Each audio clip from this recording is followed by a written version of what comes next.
My name is Piotr. I'm from CyberFox Poland, actually, so that is nice experience to see the previous presentation from Bogdan, from the paper. A lot of Polish examples there, so that's nice feeling. And yeah, in one sentence, CyberFox is a server and domain provider in Poland, in Croatia, and Romania as well. So that's why we are here, like previous year. And today I wish to talk about how does site stability affect to your business. Probably I need this. Yeah. Okay. This word stability. What does it mean? Let's start to define this word. From the technical point of view, this word stability means first security, that allowing the maintain functioning site while attacks. Also the high traffic ready, because server will handle more requests, and the performance that would allow users to comfortable using the website. But okay, we are on business stage now, so let's focus on the business point of view of the stability. And well, about the business point of view, stability means better conversions.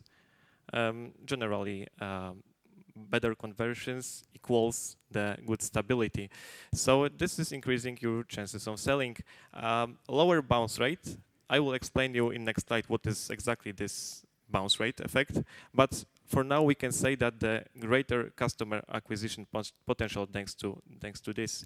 And last thing, lower administration costs, because it's easier to achieve the expected results.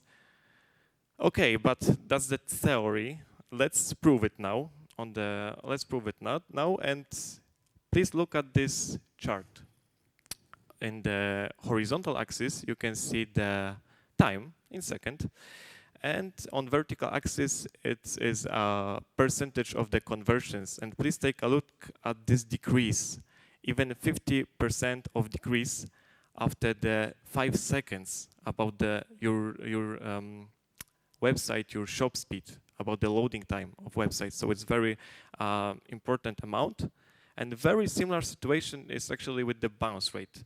Here's again the chart with the seconds and the bounce rate percent. And what is the bounce rate? The bounce rate is like situation like someone find your website in Google browser and trying to enter this website and trying.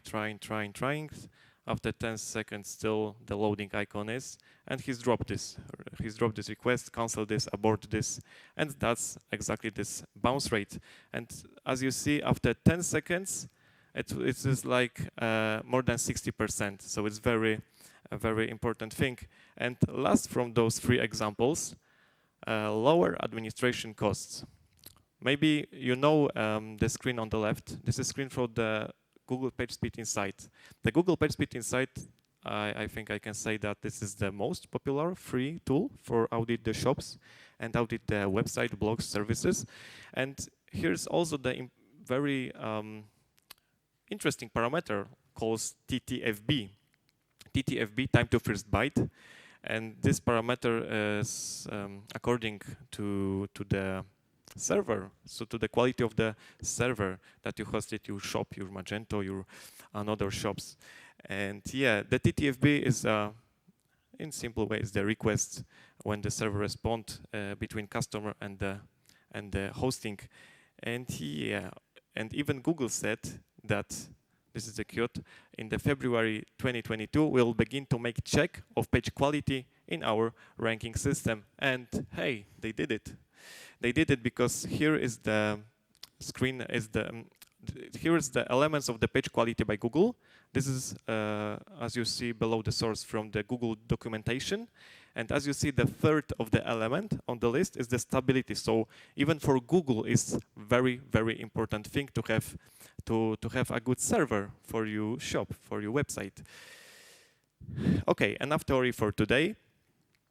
Now I prepared for you 3 case studies, let's say, with real examples how it's important to have a good server for your shop.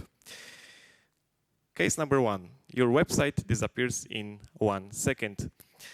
Let's make a quick rollback. to Africa, to the 3rd century BC. In 3rd century BC, in Alexandria, there was Alexandrian library that we can call as the first data center in the world, I think. Because, of course, not like today in data centers, they don't have computers, right? But a lot of books, a lot of pergamins with very, very, very important knowledge. And what happened?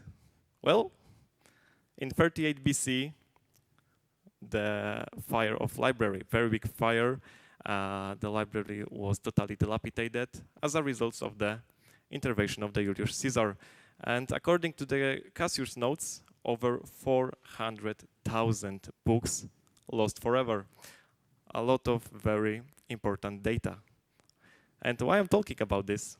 Because 2,000 years later, there was a very similar situation in Strasbourg. The biggest Europe data center is on fire. Yeah, more than 3.5 million sites, shop, services, instantly. It'll just in 1 second disappears from the internet, and that's the result of those of these attacks. And I think I can separate those e-commerces, those shops, as two groups. First group was they were offline in few days, so it's catastrophic, right? For if you have e-commerce in the website, so it's catastrophic. But second group implemented a disaster recovery plan, and they returning back to the internet very fast after, a few hours. How they did that? They have this disaster recovery plan. That means administrators in their companies know where's the backup, know the frequency of the backup, know all about the backups, and they have procedures to make when this situation happened. So that's the conclusion of the first case.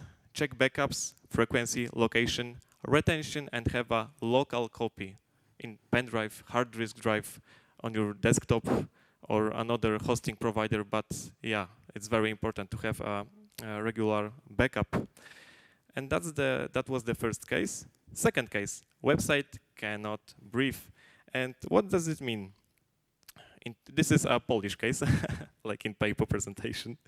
2018, major DDoS attack on the largest Polish server provider. Polish media call this unlucky Sunday because Polish internet stops for several hours because of DDoS. But what's the DDoS? DDoS is it's a type of attack when, for example, you have 100 visitors per day on your shop, and in just 1 minute you have like 5,000 of these requests. So again, the effect is very, very similar from the previous case. Yeah. And that's the examples. Polish important services. In this day, in several hours, people in Poland cannot buy tickets for train. They cannot use services like in Gov domain. Also, they cannot use services, medical services. So it was a very tragic situation. And okay, it's zoomed a bit. But this is a quote from the Niebezpiecznik, is the most popular Polish, let's say, Polish blog, Polish service. And their opinion is to have a corporate domain, to avoid this, Cloudflare. But yeah, this is a very technical words, and we are, as you know, on the business stage. So let's say this simpler. Just make sure and ask your server providers for details about their data centers, because having multiple servers or CDN nodes allows you to split a huge number of DDoS queries through individual DCs. And that's the conclusion in this case. And last case, case number 3, cyber attacks. Okay, and it's a bit zoomed, but okay. This is a fragment of the quote of the Polish newspaper.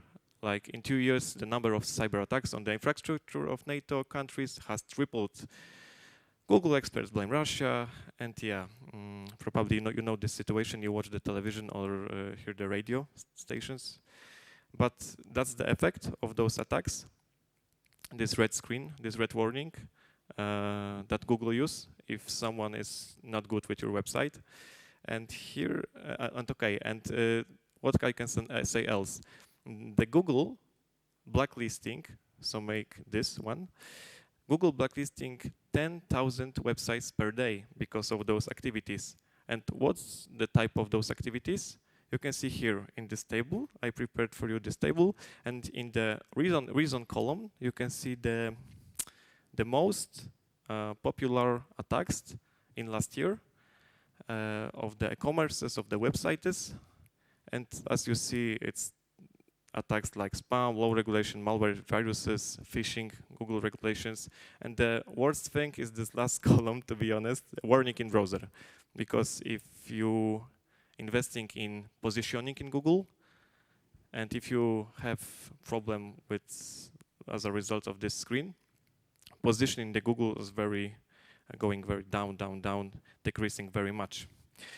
Yeah, and how to avoid this? Because in every cases I show you the fix. So fix in this situation is to have a good protection mechanism from the server side. Because look, servers, our servers or our competition servers in data centers are very similar like your desktops in home. Of course, looks a bit different, but still, probably in your desktops, in homes, you have antiviruses, some of antiviruses, some of firewalls, and very similar situation is with the hostings, with the servers for every CMSs, for every websites. We have also a lot of, as you see, malware protection, brute force protection, service separation. Yeah, there were very important things to avoid those attacks like here. But this is one exception. Most of them you can avoid thanks to the good server, but not all. What I mean? I mean phishing in this table. This is the biggest challenge for us, for our competition, when we have these cyber attacks in the East Europe, the hybrid war. It's very hard to us. But because, yeah, the phishing, probably you know this type of attacks is just a situation. Let's give an example. When you're receiving an email from the Netflix, for example, and in the email you see the message like, hey, your Netflix account is blocked. And click the link to unlock your account. And you're clicking the link, and what you see, a contact form probably, and you type the login, the password, and yeah, and then you are the victim of the phishing, just victim of the phishing, because that message and that website weren't true, weren't legit. And with phishing is connected one thing, like homographic attack. In 2001, Evgeny Gabrovich and Alex Gottmacher published the first study about this subject. What they did, they just registered the Microsoft.com domain. How? Using Cyrillic letters. Let me show you the examples. Look, here you see the Polish and Romanian examples, the e-commerce websites. And on the first look, probably you don't see difference. But when you checking more than 5 seconds, you see that, for example, in Pantofi, we have T letter, not normal T, but T from Cyrillic. Yeah, and that's the biggest challenge to avoid the phishing, to protect phishing, because people, you know, we're living in the TikTok era, in the YouTube Shorts era, so people are very stimulated. People don't want to know for anything. People checking emails, checking websites very fast, and don't check it. Like in this case, in mBank, it's a Polish bank, and as you see below the A letter is a very small dot. Yeah, and what's the worst? This type of squatting domains, Harvard students found more than 900,000 only in the .com domains. So you see the scale. It's a very big amount, right? And what I can add here, more than 80% of them are secured with an SSL certificate. You know this SSL certificate icon, right? In your shops, for example. Yeah, if someone entering to the phishing website, let's say about your duplicated shops to the phishing, and okay, customers see, hey, they have SSL certificates, all is okay, it is legit, but actually, sadly, it's not. So, how to protect yourself against phishing? In cyberfolks.ro, also in Poland and Croatia, we implemented in our menu on our website the tool. It is totally free tool, and the tool is very simple. When all you need to do is just type your domain of your e-commerce, of your website, and click check. And after that, as you see on the example of the bank, of the Romanian bank, the tool listing you very similar domains to you that they are available to register, and our customers using this tool as just like registering these available domains and making forwarding, and this a bit avoid the risk of be a victim of the phishing attack. Yeah, so be free to check our website, cyberfolks.ro, protect your brand, and use this tool, because I think we have feedback for our customers that is very good tool. Okay, and that's it. That was the 3 cases. I think we have punctually 12. Thank you so much. Thank you. Do we have any questions from the audience? Okay, I will ask you a question. Okay. If you are a business that's just starting and they are just opening their online shop, would you recommend checking and improving the store stabilities from the start when you launch? I mean, the stability. Okay, you mean the choosing a good server to have a good stability? The other measures afterwards. So you already launched and now you want to have a good shop. Do you have any ideas on how to? Hard to say in few sentences. Hard to say in few maybe sentences. Just a few ideas. Well, if someone start with the website, I mean, they configured all these hosting domain services and start installing Magento, WordPress, WooCommerce, or PrestaShop, something like that. And they want to have a good results of the stability effects. To be honest, if you have a good provider, all the things that makes this shop good and stable and fast is doing automatically. Oh, okay. More like automatically. Yeah, that's perfect. So.